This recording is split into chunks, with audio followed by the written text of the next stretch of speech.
Grabe, nakakalungkot nga ang mga sinabi ni LeBron James after ng game nila sa Memphis Grizzlies. At big man naman ng Blazers ang gustong kunin ng Los Angeles Lakers.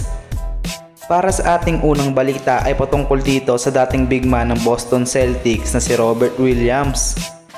Na-trade nga ito sa Blazers dahil sa kanyang naging season-ending injury last year. Pero mukhang bumabalik na ang kanyang laruan kasi last game nila laban sa Minnesota Timberwolves ay gumawa nga ito ng 19 points, 9 rebounds, 3 blocks at 3 steals. Masipag nga ito sa depensa at isa din siya sa matinik na shot blocker ng NBA bago siya ma-injury. Kaya kasi lumala ang kanyang injury ay dahil pinilit niyang maglaro kahit na hindi pa magaling ang kanyang natamong injury noon sa Boston Celtics. Nasa rebuilding process nga ang Blazers ngayon, kaya naman hindi na tayo magugulat kung matetrade ito sa Lakers o kahit sa ibang team pa bago sumapit ang trade deadline. Wala kasing balak ang Blazers ngayon na maipag-compete sa championship dahil ang focus nila ay ang kanilang future. Paniguradong mga batang players at draft picks ang magiging kapalit nito kung sakaling i-trade ito ng Blazers. Sana ay kunin ito ng Lakers para naman may katulong si Anthony Davis sa ilalim at para na din makabalik si AD bilang power forward. Kayo ba mga idol, gusto nyo bang makuha ng Lakers si Robert Williams?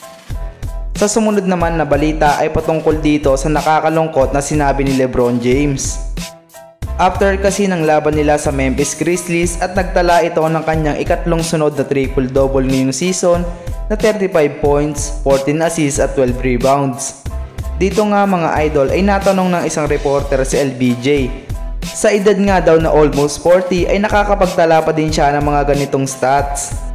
Sa tingin nga daw niya ay hanggang kailan pa siya maglalaro dito sa liga ng NBA. Ang naging sagot nga dyan ni LeBron ay depende nga daw sa kanyang isipan at kung paano daw magre-react ang kanyang katawan. Hindi na nga daw siya magtatagal dito sa liga. Mga 1 hanggang 2 taon na nga lang daw ang kanyang itatagal. Hindi nga daw siya yung tao na pipilitin ang kanyang sarili na maglaro pa dito sa liga ng NBA hanggang sa hindi na kaya ng kanyang katawan. Isang pahiwatig nga ito sa ating mga fans ni LBJ na talagang nalalapit na ang kanyang pagre-retiro. Nakakalungkot nga ito para sa ating mga fans. Kahit haters ka pa ay maninibago ka talaga kapag hindi mo na napanood ang isang LeBron James sa loob ng court.